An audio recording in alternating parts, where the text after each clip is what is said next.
Turning 50, it's more than just another birthday, isn't it? For many of us, it's a moment that really sparks a genuine reevaluation of our lives, what we've built, where we're going, and critically how we're safeguarding our future and the people we care about most. It's often the point where a really fundamental question comes into sharp focus. What happens? What happens to your assets, your responsibilities, your loved ones after you're gone?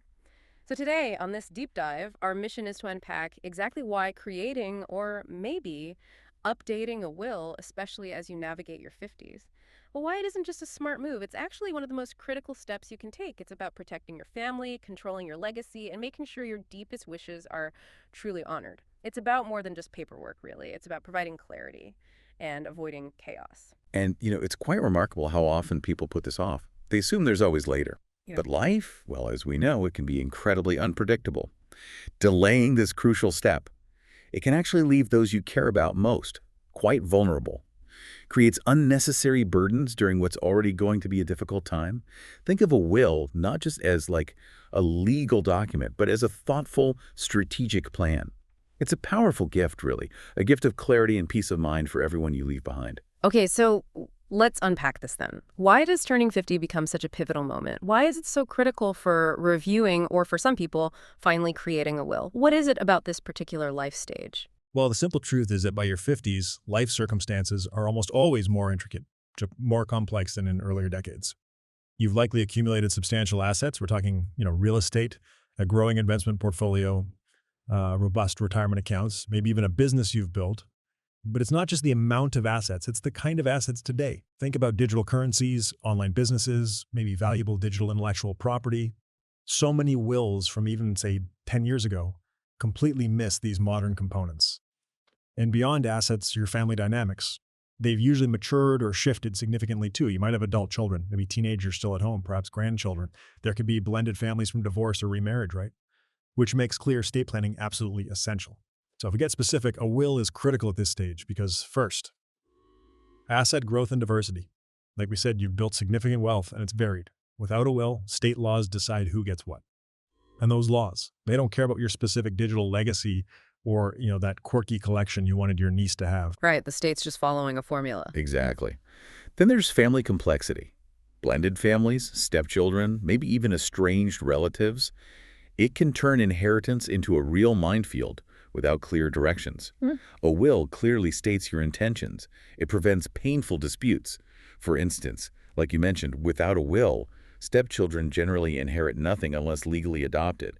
That can cause immense heartache. Wow, I didn't realize that about stepchildren. Yeah, it's a common blind spot. Also, retirement planning integration. As you're looking towards retirement, your will has to seamlessly align with your broader financial strategy, pensions, Social Security, and especially life insurance.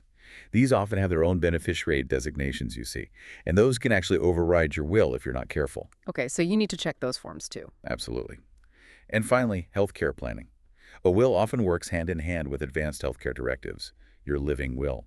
This ensures your medical and end-of-life wishes are respected, even if you can't communicate them yourself. It's about maintaining control, your personal autonomy. Okay, here's where it gets really interesting and maybe a bit sobering. What are the actual concrete, often painful consequences if someone passes away without a valid will, this thing called dying intestate? Right, intestate. Well, if someone dies intestate, the state's probate court takes over. It decides how to distribute your assets using a predetermined legal formula. And this formula, it's completely impersonal. It doesn't factor in who you are closest to or who truly needs support or any specific wishes you might have had. It's purely based on legal lineage. Blood relations, essentially. So it could completely ignore your real relationships. Precisely. And the fallout can be significant. You can end up with unintended heirs. Imagine your carefully built assets going to an estranged relative you haven't spoken to in years, completely bypassing a close friend, a beloved stepchild who you raised, or a charity you deeply supported. We've seen cases where this leads to incredible resentment. That sounds awful. It is. And furthermore, there are almost guaranteed delays and disputes. Probate without a will. It can drag on for months, sometimes years. It accumulates substantial legal fees, creates immense avoidable tension among family members who are already grieving. I read one study suggesting intestate probate can be like 50% more expensive. 50%? Yeah. And if you have dependent children, there's a critical lack of guardianship planning. The court, not you, decides who becomes their legal guardian. They could appoint someone you absolutely wouldn't have chosen. That's terrifying for a parent. It really is. Lastly, you risk forced asset liquidation. Without clear instructions, some assets might have to be sold off. Maybe just to cover court expenses or to split the value among heirs rather than being distributed intact as you would have wished. Think about a family home, maybe a cherished business, or even a beloved piece of art being sold off. That's a powerful warning. It really highlights how the state's rules can be so misaligned with, well, reality, with personal relationships. So, shifting gears a bit, what does a truly well-crafted will for someone in their 50s typically include? What are those core elements, more than just the basics? You're right. It's not just a simple checklist. It's about tailoring it to your life, your situation. But yes, there are definitely core elements everyone in their 50s should consider. First, the executor appointment. This is absolutely crucial. You need to choose someone trustworthy, organized, and importantly, willing to do the job. They'll manage your estate, pay any debts, distribute assets according to your wishes. It isn't always the person closest to you. Sometimes it's the person most capable. Right, practicality matters there. Definitely. Second, beneficiary designations. Clearly name who receives what. But a key point here is to also name contingent beneficiaries. Oh, yeah. That's who gets an asset if your primary choice isn't able to inherit for some reason. This stops assets falling back into that intestate process. Ah, like a backup plan for each gift. Exactly. Third, guardianship provisions. If you have minor children or perhaps care for a dependent adult, you absolutely need to name both a guardian and a backup guardian. This is often the most emotionally significant decision for parents. I can imagine. Fourth, specific bequests. These are the details for items with special sentimental or financial value: jewelry, art, family heirlooms. This is where you can really personalize your legacy. Fifth, a residuary clause.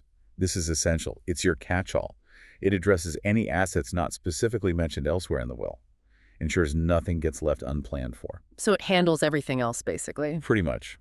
And finally, if you want to leave a legacy through donations, include charitable giving instructions, clear directions for any charities you want to support. Okay, that makes sense. But what's fascinating here is that a will, even one that sounds as comprehensive as that, isn't the whole story, is it? Many people might think, okay, I have a will, I'm done.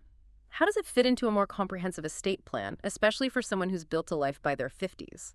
Exactly. That's a great point. In your 50s, your will should absolutely be seen as the foundational piece. But it's really just one component of a much broader plan.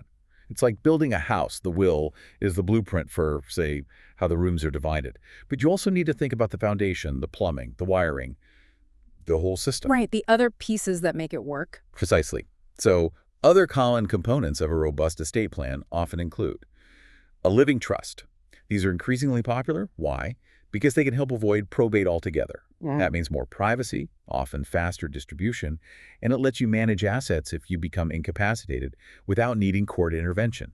It's particularly useful for complex assets or if you want to control distributions over time, maybe for younger beneficiaries. Okay, so trusts handle things differently. They can, yes. Then there's a healthcare directive, often called a living will. This states your medical preferences if you cannot communicate them yourself. Yeah. And it's not just about end-of-life care. It's also about medical treatments if you're temporarily unable to make decisions. So it covers more than just the very end. Correct. Also, a durable power of attorney for finances. This appoints someone you trust to handle your financial affairs if you're ever unable to do so yourself, whether it's just paying bills or managing investments. This is critical for avoiding a potentially costly and public guardianship process if you become incapacitated. That sounds important for protecting yourself while you're still alive, too. It is. And finally, it's vital, absolutely vital, to conduct regular beneficiary reviews. This is the huge one. Ensure that your retirement accounts, 401ks, IRAs, your life insurance policies, even your bank accounts have updated beneficiary designations. So many people don't realize these designations often override your will. Wait, really? They override the will? Yes.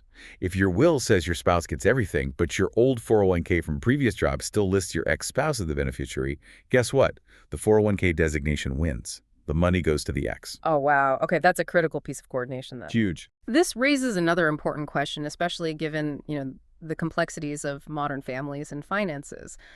Are there special considerations, particularly for blended families? Or when it comes to taxes, because those seem like two areas where things can get incredibly nuanced. Absolutely, both are significant. For blended families, wills are especially vital. You really need them to avoid confusion, resentment, potential disinheritance. As we touched on earlier, without a will, stepchildren generally aren't entitled to inherit unless they've been legally adopted.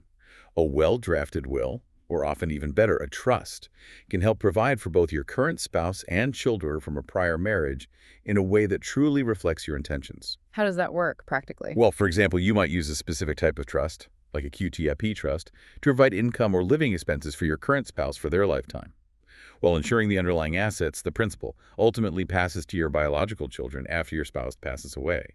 This avoids situations where assets might accidentally pass entirely down one side of the family, leaving the other side out completely. Okay, so trusts offer more control there. They really do.